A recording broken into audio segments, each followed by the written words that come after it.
ভাবুন এমন একটি বিমান যা পৃথিবীর যে কোনো প্রান্তে উড়ে গিয়ে হাজার হাজার কিলোমিটারের দূরের লক্ষ্যবস্তু ধ্বংস করতে পারে, আর শত্রু রাডার পর্যন্ত তা বুঝতেই পারে না। এটাই হলো B2 স্পিরিট, পৃথিবীর ইতিহাসে তৈরি হওয়া সবচেয়ে উন্নত স্টেলথ বোমারু বিমানগুলোর একটি।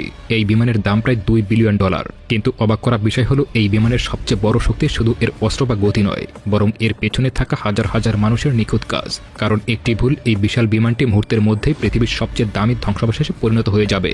সবকিছু শুরু হয় একটি বিশেষ ভবনের ভেতরে। এটি হলো 509তম মিউনিশন স্কোয়াড্রনের অ্যাসেম্বলি ফ্যাসিলিটি। এখানে বিমান বাহিনীর সদস্যরা প্রস্তুত করছে এমন এক অস্ত্র যেগুলো পরে B2 বিমানের ভেতরে বসানো হবে। এই ভবনের ভেতরের তাপমাত্রা সবসময় 68 ডিগ্রি ফারেনহাইটে রাখা হয়, কারণ এখানে তৈরি করা হচ্ছে অত্যন্ত সংবেদনশীল গাইডেড বোমা। এই বোমাগুলোর ভেতরে থাকে এমন সেন্সর যেগুলো তাপমাত্রা সামান্য পরিবর্তনেও ভুল হিসাব করতে পারে। এখানেই তৈরি হয় JDAM। এই স্মার্ট বোমার সামনে লাগানো হয় এক বিশেষ গাইডেড কিট। এর ভেতরে থাকে একটা ছোট্ট GPS অ্যান্টেনা, দেখতে ছোট্ট হলেও এর ক্ষমতা অসাধারণ। এর নিচে থাকে একটি ইনার্শিয়াল মেজারমেন্ট ইউনিট, যার সেন্সর মানুষের চুলের থেকেও ছোট নড়াচড়া শনাক্ত করতেও সক্ষম। এই সেন্সরগুলো বিমানের কাছ থেকে সব তথ্য নিয়ে বোমাগুলোকে লক্ষ্যবস্তুর দিকে পরিচালনা করে। কিন্তু এখানে একটি গুরুত্বপূর্ণ বিষয় আছে। বোমাটি তৈরি হওয়ার সময় এটি সম্পূর্ণ নিরাপদ অবস্থায় থাকে, ফিউজ বন্ধ থাকে, গাইডেন্স সিস্টেম টেস্ট মোডে থাকে। অর্থাৎ এখন এটি শুধুমাত্র একটি ধাতব বস্তু। বোমাটি তখনই সক্রিয় হয় যখন এটি বিমান থেকে ছোড়া হয় এবং বিশাল জিফোর্স অনুভব করে। অস্ত্র প্রস্তুত হওয়ার পর শুরু হয় আরও কঠিন কাজ, B2 বিমানের শরীর পরীক্ষা করা। এই বিমানের বাইরের অংশ সাধারণ রঙে রাঙানো নয়, এতে ব্যবহার করা হয়েছে বিশেষ রাডার শোষণকারী উপাদান। এই উপাদানের ভেতরে থাকে ছোট ছোট লৌহ কণিকা। যখন রাডার তরঙ্গ বিমানে আঘাত করে তখন এই কণিকাগুলো কম্পন সৃষ্টি করে এবং সেই শক্তিকে তাপে রূপান্তরিত করে ফেলে। ফলে রাডার তরঙ্গ ফিরে যায় না, আর শত্রু রাডারে বিমানটি প্রায় অদৃশ্য হয়ে যায়। কিন্তু সমস্যা হলো এই উপাদান অত্যন্ত ভঙ্গুর। পাখির আঘাত, শিলাবৃষ্টি, এমনকি ভারী বৃষ্টিতেও এতে ক্ষতি হতে পারে। তাই টেকনিশিয়ানরা বিমানের প্রতিটা ইঞ্চে পরীক্ষা করে কোথাও আঁচড়, ফাটল, বুদবুদ বা অসমতা আছে কিনা। কারণ মাত্র একটি ছোট ফাঁকও রাডারে বিমানের অবস্থান প্রকাশ করে দিতে পারে। যেখানে সমস্যা পাওয়া যায় সেখানেই সূক্ষ্ম যন্ত্র দিয়ে ঘষে মেরামত করা হয়। তারপর নতুন রাডার শোষণকারী উপাদান লাগানো হয়। এই উপাদান সঠিক তাপমাত্রায় শুকাতে হয়।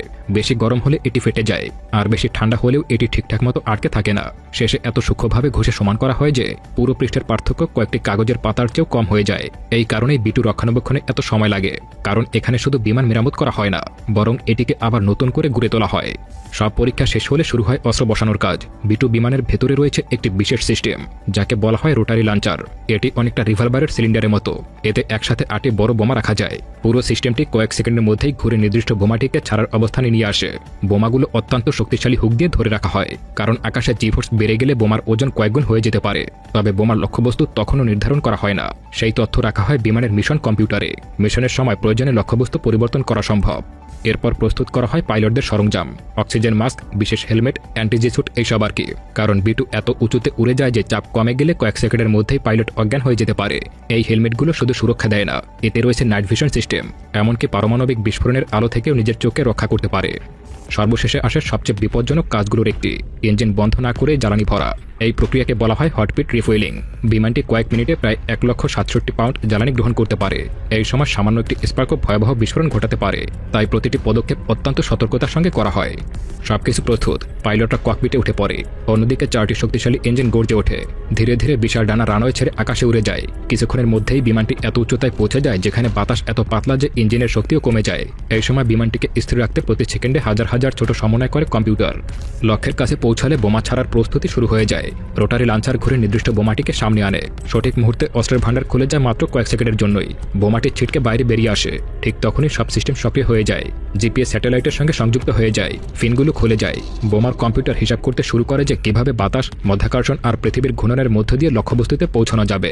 বোমাটি আসলে উড়ে না, বরং অত্যন্ত নিখুঁতভাবে পতন ঘটিয়ে লক্ষ্যবস্তুর দিকে এগিয়ে যায়। শেষ মুহূর্তে ছোট্ট একটি সমন্বয় ঘটে এবং সরাসরি লক্ষ্যবস্তুতে আঘাত করে। B2 স্পিরিট শুধুমাত্র একটি বিমান নয়, এটি প্রযুক্তি, গণিত এবং মানুষের অসাধারণ দক্ষতার সমন্বয়। হাজার মানুষের হাজার ঘন্টার কাজ শুধু একটি মিশন সফল করার জন্য। আর সেই কারণেই আজও এই স্টিলেথ বোমারু বিমান পৃথিবীর সবচেয়ে রহস্যময় এবং ভয়ঙ্কর সামরিক প্রযুক্তিগুলোর মধ্যে একটি।